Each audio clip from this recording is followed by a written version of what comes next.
Bradley, and I'm the host of the Bradley Report. I'm also the I'm also the president of United in Peace, Inc. This show is being presented by United in Peace, Inc. The topics that's put together is put together by none other than the chairman of United in Peace, Inc., and that's none other than Terry Marsh Bradley. That's my wife. I'm going to say to God be the glory. Y'all know that's Gator's story. But there's an issue. Now it's time to come out of shock mode behind the election and understand this. I'm speaking to the residents in the city of Chicago and especially the state of Illinois. We can't let Trump now bring that MAGA movement into Chicago and disrupt Chicago and the state of Illinois with the nonsense and the lies. And from what I'm seeing in the media, a lot of the people are now saying they didn't realize voting for Trump and the 2025 plan was going to affect them. You got a lot of people that's saying they got children that's autistic, if that's the correct word, need special ed, and they come out of the rural district, the Hispanic communities, white communities, and of course black communities. And they realizing him getting rid of the Department of Education cuts off education for their children. You got a lot of the Arab community, a lot of the Latin community or the Hispanic community that's realizing and what Trump had promised America that he's going to get rid of whom he feels are illegal immigrants, even to the point he told him today he may have the army do that. But suffice to say, like I say, if you want to understand politics, read the first and second books of Samuel, and then make sure you read the book of Job so you can continue to walk by faith in God. Have no fear but of him. Locally,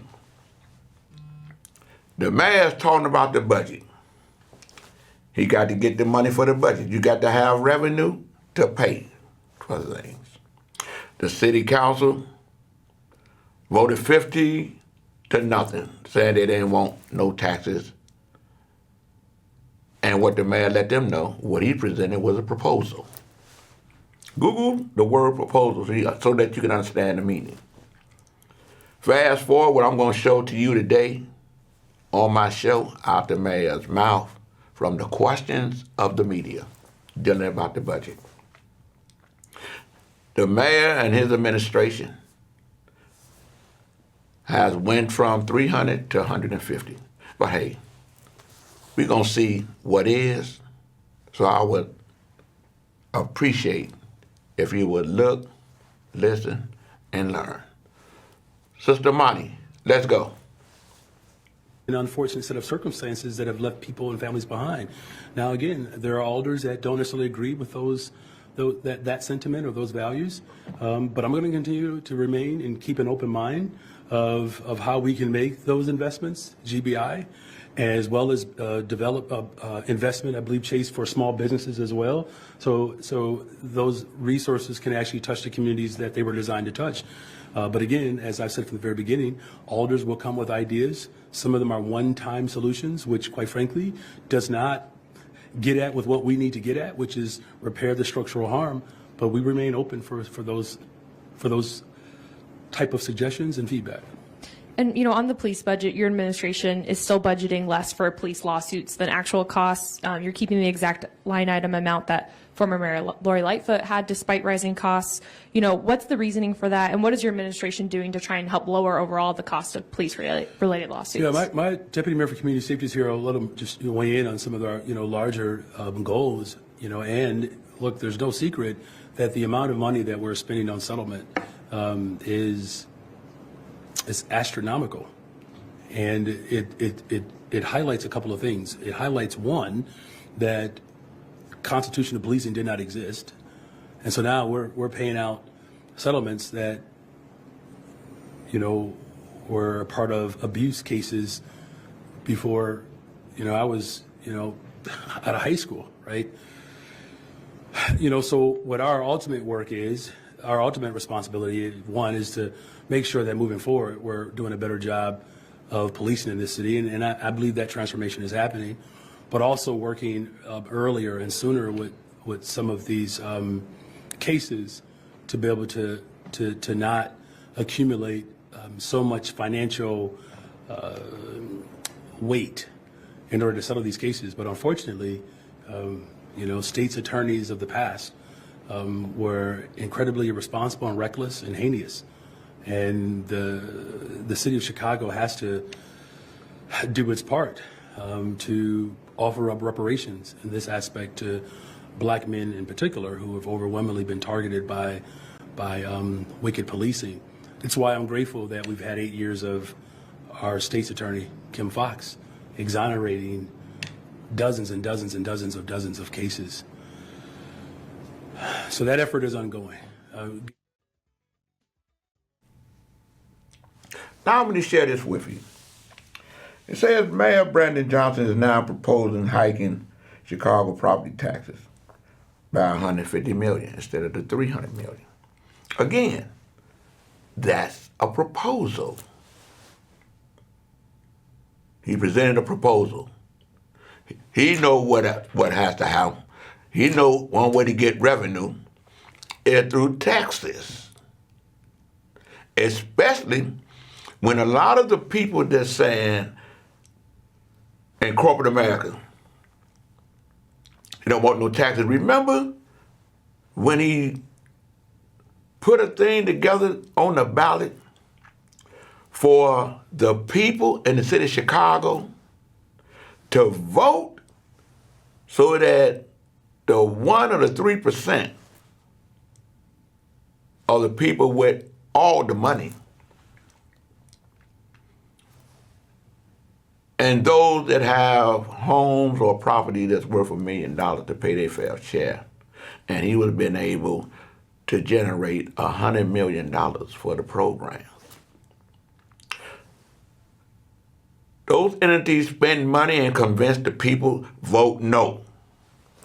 And the people voted no.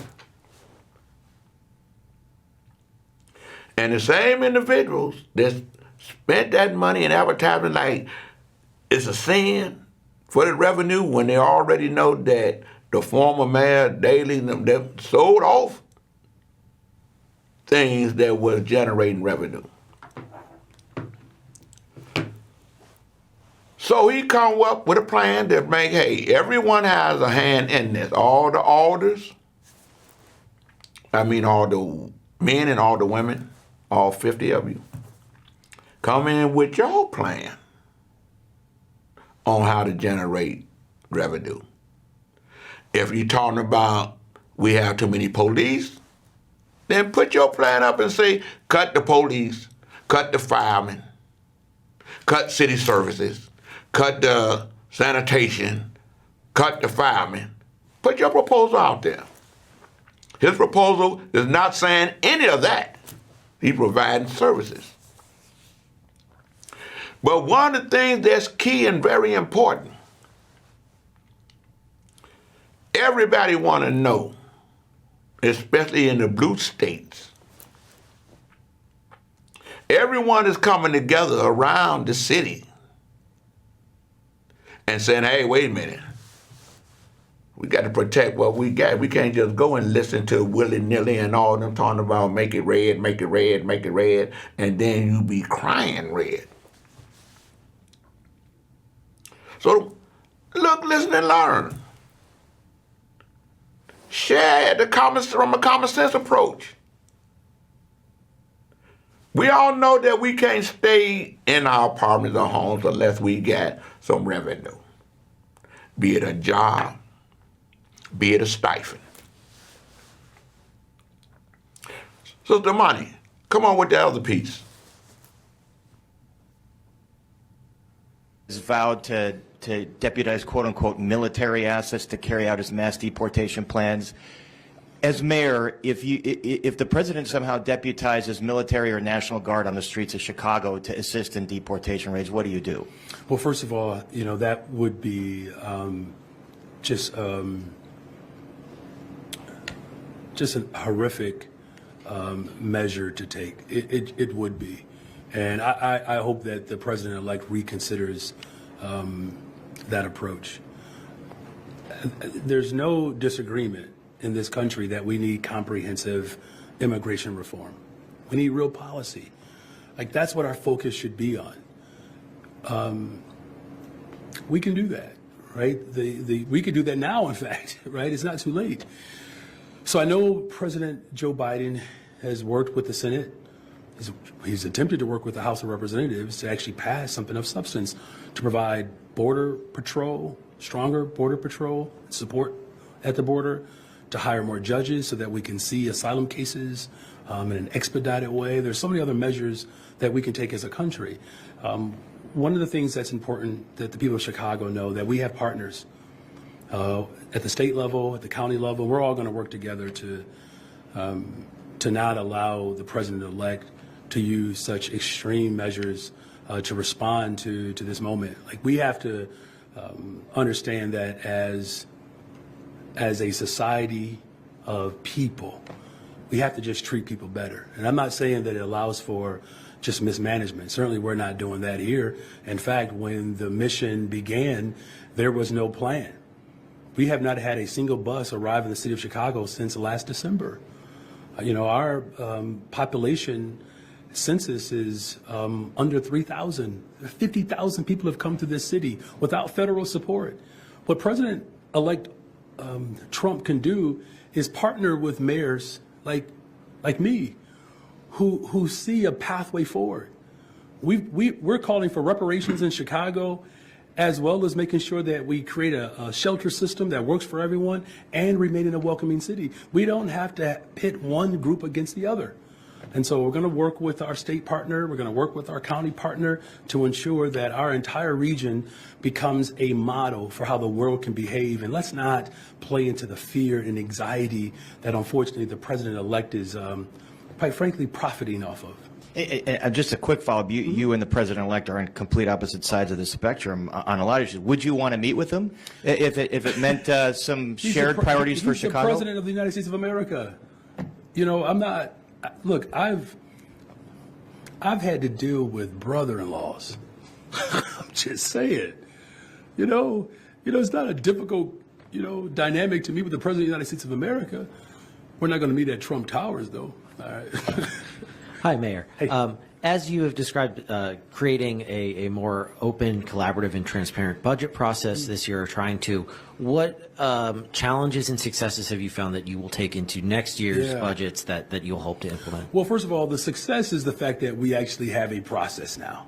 That is a success, right? Many of you all have covered, city council for some time. You know that there are unprecedented dynamics that are taking place. You all know that. And there are different conclusions that we can come to of why these actions are being had.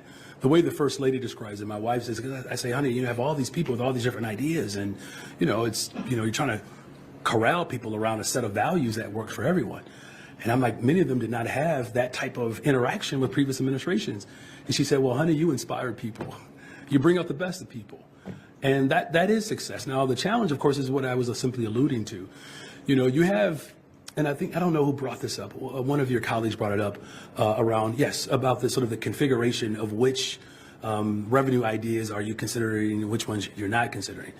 Part of the challenge is that if a group of individuals support a particular revenue idea, that makes sense. That's aligned with my values, but there are other alders on the city council that do not, even though that could be a good idea. It's not just my office that has to be, leading the charge. Alders have to step up and have conversations with their colleagues that historically have not taken place.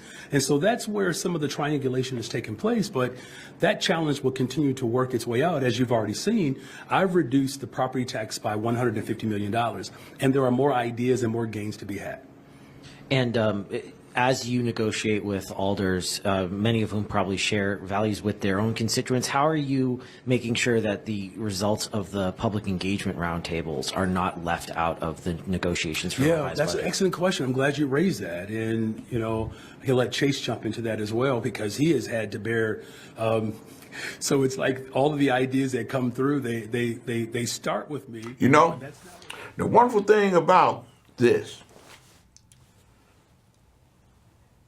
you can go online, use your phone. Every Tuesday, he having a press conference dealing with the questions and answers.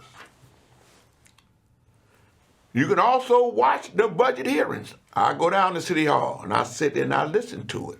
And I listen to what the aldermen are saying. And sometimes you can watch the whole thing on here. So that if you have an idea,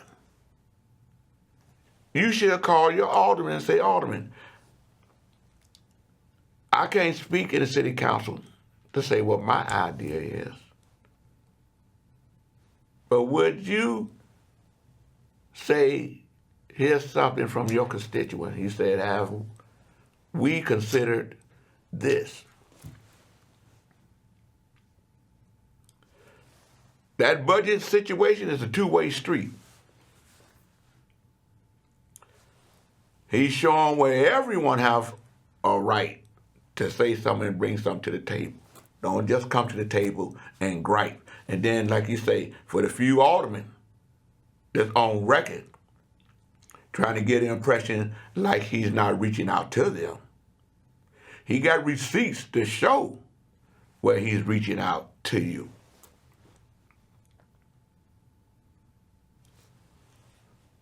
Just like you was able to get 31 people or 34 people to sign the letter and get the other, what's that, 34, other 14 or 16 people to come together and all 50 say, no, we about the 300 million tax thing.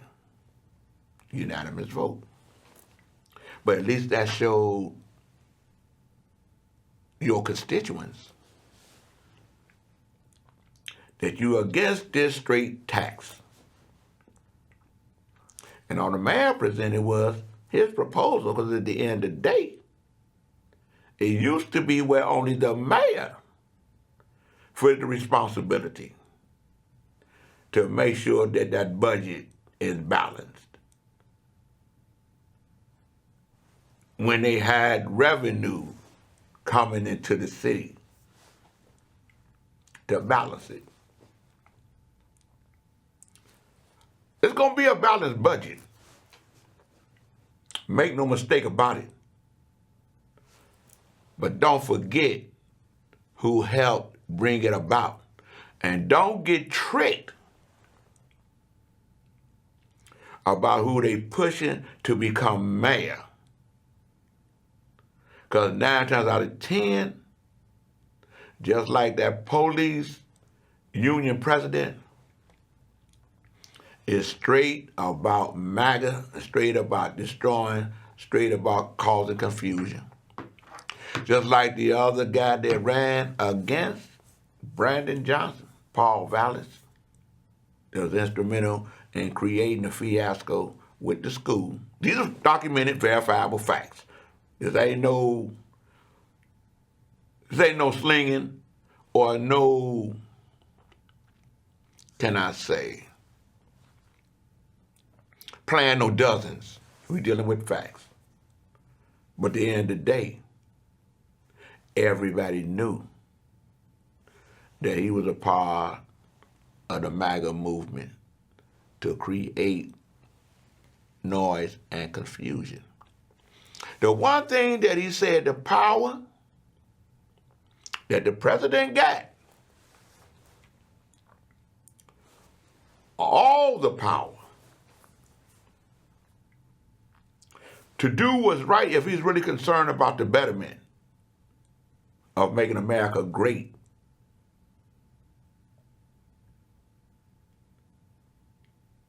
To help all the people. He ain't concerned about all the people. You see it, I see it. You know it. We all know it.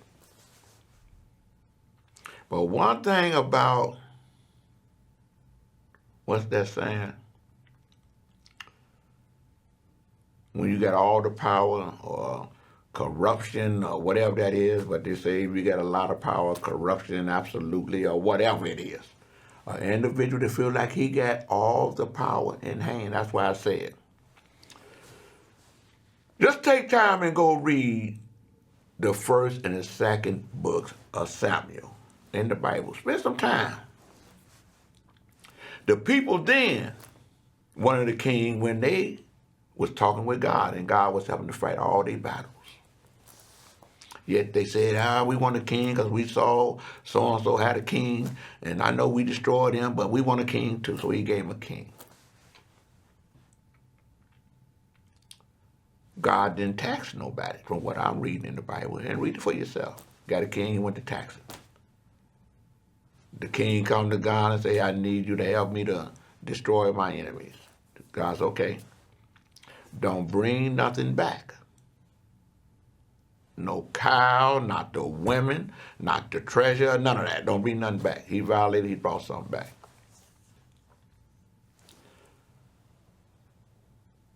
Then the people didn't like that king anymore. And God sent Samuel to go and find Jesse. We're not talking about Jesse Jackson.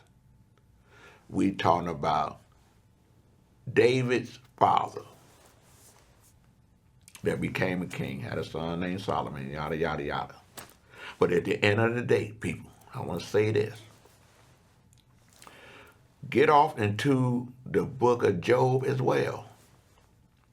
Because we got to walk by faith and know that a better day is going to come, especially us as African Americans. It's in our DNA for over 400 years. People hate us for no reason. Even black people hate us, black people, for no reason. And I want to say this. The 3 African Americans, 1 senator, 2 congressmen, how come Trump hasn't picked them to be a part to help make a difference in his cabinet? For those of you that voted, you had a right to vote how you felt. But there's another election coming.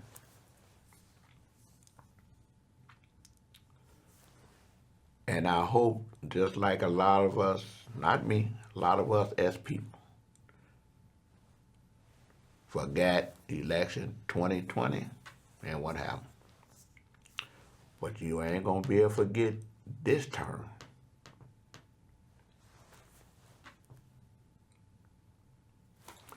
So, hey, stay prayerful, fear God, and know that everything is going to be all right. Keep your head up. Don't drop your head unless it's a storm. Because if you got your head up, you might drown. To God be the glory. That's Gator's story.